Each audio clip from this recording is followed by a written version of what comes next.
이선아, 이 물이 대체 뭐냐? 미지근하지 않느냐?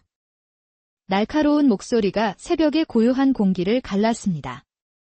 때는 조선 중기, 충청도의 한 유서 깊은 양반 가문의 안채에서 매일같이 벌어지는 풍경이었습니다. 죄송합니다, 아씨. 당장 새로 길어오겠습니다. 20살의 건장한 청년 이선은 고개를 푹 숙이며 물동이를 들었습니다. 검게 그을린 피부와 달리 그의 눈빛은 맑고 정직했으며 묵묵히 제 할 일을 다하는 성실함이 몸에 배어 있었지요. 하지만 그의 주인인 18살의 김아씨 앞에서는 언제나 순한 양이 될 수밖에 없었습니다. 흰 옥처럼 고운 피부에 버들가지처럼 가녀린 몸매를 지닌 아씨였지만 어려서부터 오냐오냐 자란 탓에 그 성정이 까다롭고 아나무인이기로 온 마을에 소문이 자자했습니다. 특히 집안의 하인들을 괴롭히는 것을 낙으로 삼았는데 그 중에서도 이선을 가장 혹독하게 구박했습니다. 이번에도 미지근하면 내 종아리는 남아나지 않을 줄 알아라. 이선은 아무 대꾸 없이 묵묵히 우물가로 향했습니다. 그의 등 뒤로 아씨의 날카로운 잔소리가 비수처럼 날아와 꽂혔습니다. 이선은 몇 해 전 극심한 흉년이 들었을 때 이 집의 몸을 의탁한 이래 누구보다 성실하게 일해왔습니다. 힘이 장사인데다 부지런하기까지 해서 다른 하인들이 힘들어하는 일까지 묵묵히 도맡아 하곤 했지요. 이선아, 방 청소는 다 되었다고 하지 않았느냐? 헌데 이게 무엇이냐? 장롱 모서리에 먼지가 그대로이지 않느냐? 아씨는 가느다란 손가락으로 장롱 위를 훑으며 소리쳤습니다. 사실 먼지라고 할 것도 없는 미세한 티끌이었지만 아씨에게는 이선을 괴롭힐 좋은 구실이 되었습니다. 어서 무릎 꿇고 다시 닦지 않고 무엇하느냐? 제대로. 예, 아씨. 이선은 굴욕감을 삼키며 묵묵히 무릎을 꿇고 걸레질을 다시 시작했습니다. 그의 무릎이 차가운 마룻바닥에 닿을 때마다 아씨의 입가에는 만족스러운 미소가 번졌습니다. 한편 이 집안에는 이선을 남몰래 좋아하는 계집종 옥분이 있었습니다. 옥분은 이선과 나이가 비슷했는데 그의 성실하고 듬직한 모습에 마음을 빼앗겨 늘 그의 주위를 맴돌았습니다. 이선 오라버니, 이거 드셔보세요. 옥분은 몰래 부엌에서 챙겨온 꿀떡을 건네며 수줍게 말했습니다. 이선이 힘든 일을 할 때면 몰래 다가가 도와주고 손에 상처라도 나면 약초를 구해다 발라주며 정성을 다했습니다. 고맙다, 옥분아. 이선은 늘 이렇게 담담하게 대답할 뿐이었습니다. 김아씨는 두 사람의 다정한 모습을 볼 때마다 질투심에 사로잡혀 옥분을 더욱 심하게 괴롭혔습니다. 감히 내 하인에게 정을 붙여? 옥분아, 내가 설거지한 그릇에 기름때가 아직 남아있다. 당장 다시 해오거라. 아씨, 제가 몇 번이나 꼼꼼히 닦았는데요. 어디서 말대꾸냐. 이 게으른 것이. 옥분은 아씨의 괴롭힘에 눈물지었지만 그럴수록 이선을 향한 마음은 더욱 커져만 갔습니다. 하지만 이선은 옥분의 마음을 알면서도 모르는 척 늘 무심하게 대했습니다. 마을 사람들은 그런 이선을 보고 수군거렸습니다. 이선이는 참 돌부처 같은 놈이야. 옥분이가 저렇게 지극정성인데도 눈 하나 깜짝 안 하더군. 하지만 사람들이 알지 못하는 사실이 있었습니다. 이선의 마음은 이미 오래전부터 오직 김아씨에게만 향해 있었다는 것을 말입니다. 아씨가 아무리 자신을 못살게 굴어도 이선은 그녀의 고운 얼굴과 기품 있는 몸짓에서 눈을 뗄 수 없었습니다. 다만 천한 하인의 신분으로 감히 그 마음을 드러낼 수 없었을 뿐이었지요.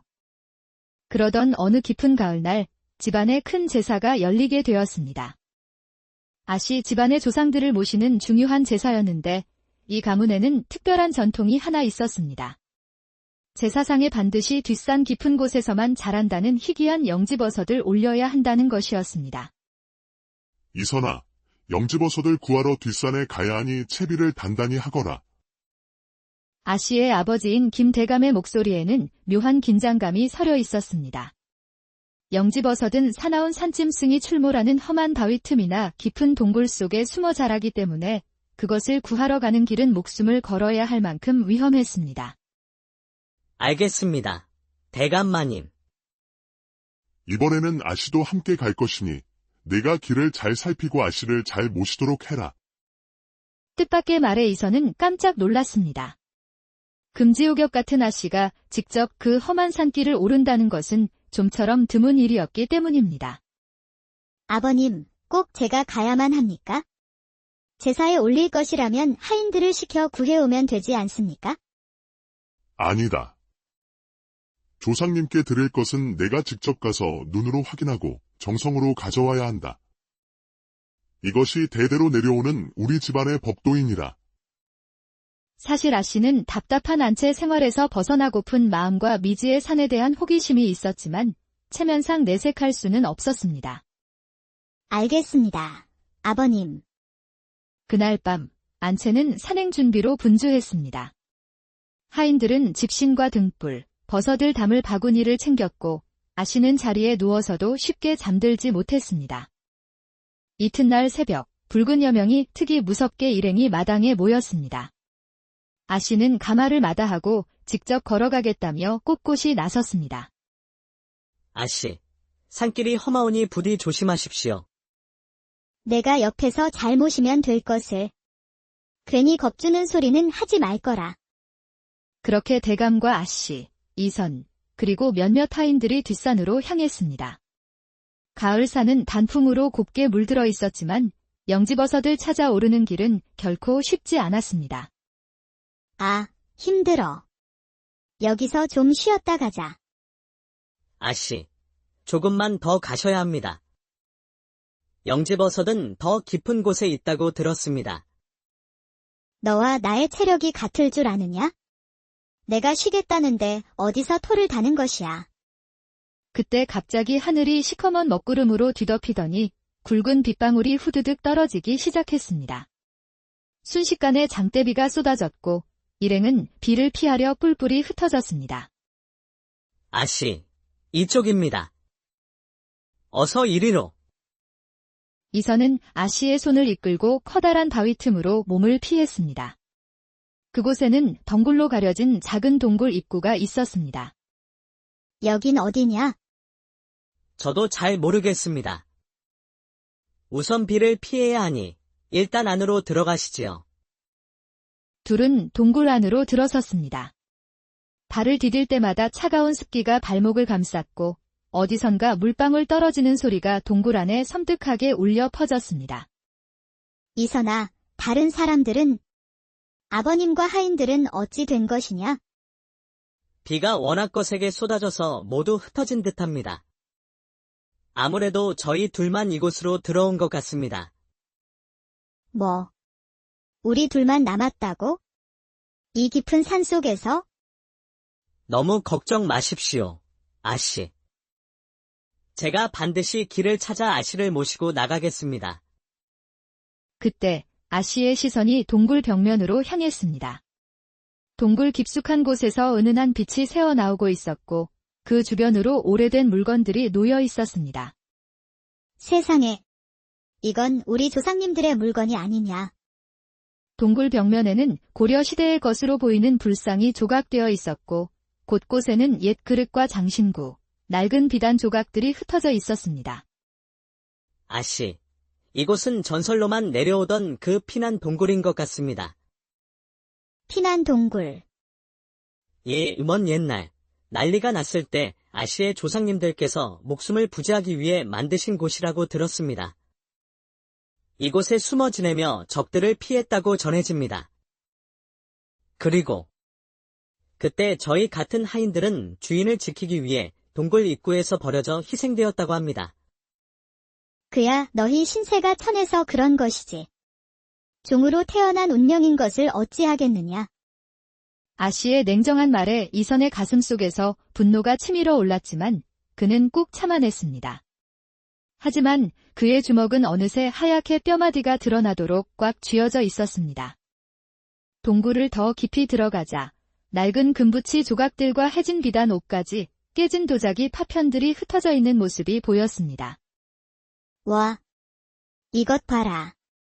이 모든 것이 우리 가문의 영광이로구나. 우리 조상들의 지혜로 이 모든 것을 지켜내신 것이야. 아씨, 이것은 조상들의 지혜가 아니라 저 같은 이들의 피 위에 지켜진 것입니다. 뭐라고? 아씨가 날카롭게 쏘아붙였지만 이선은 더 이상 아무 말도 하지 않았습니다. 동굴은 미로처럼 복잡했고 설상가상으로 이선이 들고 있던 등불마저 갑작스러운 바람에 꺼져버렸습니다. 야, 내가 길을 제대로 살피지 못하는 것이 아니냐? 이 어둠 속에서 어찌 길을 찾으라는 것이야. 죄송합니다. 다른 길을 찾아보겠습니다. 이선이 부싯돌로 다시 불을 피우려 할 때 동굴 깊은 곳에서 기이한 소리가 메아리쳐 왔습니다. 짐승의 울음소리 같기도 하고 바람소리 같기도 한 그 소리에 아씨는 하얗게 질려 이선의 소매를 붙들었습니다. 이선아, 저게 무슨 소리냐? 혹시 이곳에 무슨 짐승이라도 사는 것이 아니냐? 괜찮습니다. 그저 바람 소리일 겁니다. 바로 그때 빗물이 동굴 안으로 스며들며 지하수가 순식간에 불어나기 시작했습니다. 거센 물살이 두 사람을 덮쳤습니다. 아씨, 위험합니다. 아씨가 미끄러운 바위에서 발을 헛디뎌 급류에 휩쓸릴 뻔한 순간 이선이 재빨리 몸을 던져 그녀를 구해냈습니다. 괜찮으십니까? 이선의 품에 안긴 아씨는 잠시 심장이 두근거렸지만 이내 자존심이 상해 그를 밀쳐냈습니다. 누가 도와달라고 했느냐? 감히 내 몸에 손을 대라니. 가까이 붙지 마라. 이선은 상처받은 표정을 지었지만 아무 말도 하지 않았습니다.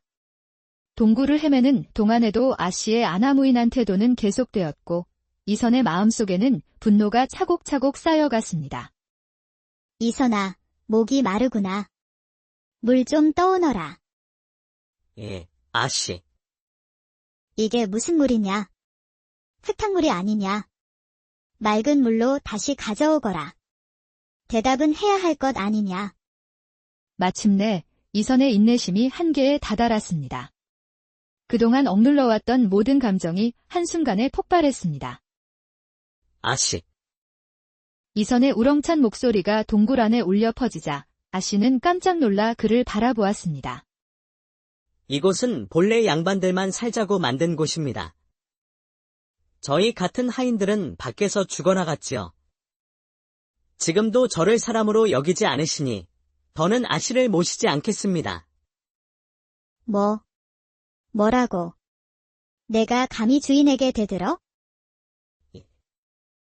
이제 더는 참지 않겠습니다. 아씨께서는 저를 되지만도 못하게 여기시지 않습니까? 그렇다면 저도 더는 아씨를 주인으로 섬기지 않겠습니다. 그 말을 마친 이선은 홀로 어둠 속 다른 길로 사라져 버렸습니다. 동굴 안에 홀로 남겨진 아씨는 처음에는 분노했지만 시간이 흐를수록 극심한 두려움에 휩싸였습니다. 어둠 속에서 벽의 그림자들이 살아 움직이는 듯했고 어디선가 기이한 소리들이 들려왔습니다. 이선아,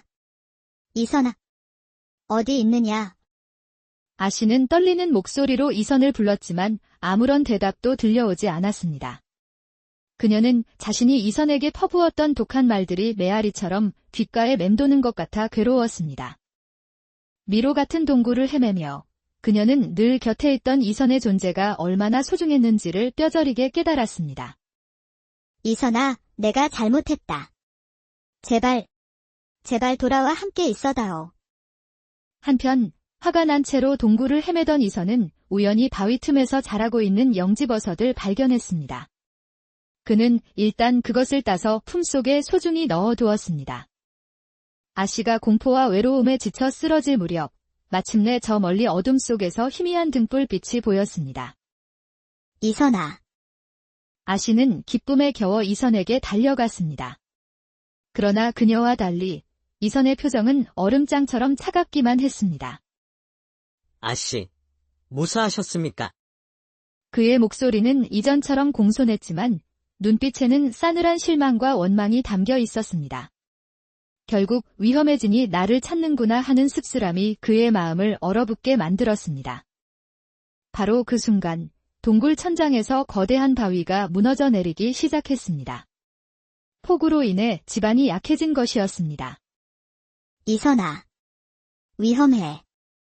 아씨는 생각할 겨를도 없이 몸을 날려 이선을 밀쳐냈습니다. 그녀의 작은 몸이 이선을 향해 떨어지는 바위 덩어리를 막아섰습니다. 둔탁한 소리와 함께 아씨의 몸이 바닥으로 쓰러졌고 어깨에서 흘러나온 피가 바위 틈으로 붉게 스며들었습니다. 이선은 눈앞의 광경을 믿을 수가 없었습니다. 오만하기 짝이 없던 아씨가 자신의 목숨을 던져 그를 구해낸 것입니다. 가슴속에 얼어붙어 있던 분노와 원망이 한순간에 녹아내렸습니다. 그 자리에는 충격과 당황, 그리고 뜨거운 무언가가 차오르기 시작했습니다. 아씨. 아씨. 정신 차리십시오. 이선이 울부짖으며 아씨를 끌어안았습니다. 아씨는 희미한 목소리로 말했습니다. 내가 없으면 나는 살 수가 없구나. 이제야 알았다. 내가 얼마나 어리석고 잘못했는지를. 어찌하여 저 같은 놈 때문에 이런 일을 하십니까? 저는 그저 천한 하인일 뿐인데. 이선의 눈에서 뜨거운 눈물이 흘러내렸습니다. 제 마음은 이미 오래전부터 아쉽게 있었습니다. 그의 고백에 아씨는 놀란 눈으로 그를 바라보았습니다. 옥분이가 아무리 곁을 맴돌아도 눈길 한 번 주지 않았던 것도 오직 아씨 한 분만을 연모해서였습니다. 허나 종의 신분으로 감히 마음을 드러낼 수 없어 늘 무심한 척했을 뿐입니다. 내가 그토록 너를 괴롭혔던 것도 실은 내가 다른 여인을 보는 것이 두려웠기 때문이야. 이선은 황급히 품속에서 영지버섯을 꺼내 돌로 찌은 후 아씨의 상처에 발랐습니다. 이것은 본래 제사에 올릴 것이었으나 이제는 아씨의 목숨을 살리는 약일 뿐입니다. 제발 살아만 주십시오. 신기하게도 영지버섯의 즙이 상처에 닿자 피가 먹기 시작했고 아씨의 창백한 얼굴에 서서히 혈색이 돌아왔습니다. 이선은 안도의 한숨을 내쉬었습니다. 이제 그는 아씨를 그저 오만한 주인이 아닌 목숨을 걸고 자신을 지켜준 사람으로 바라보게 되었습니다. 이선이 아씨를 부축하여 동굴을 더 들어가자 두 갈래 길이 나타났습니다.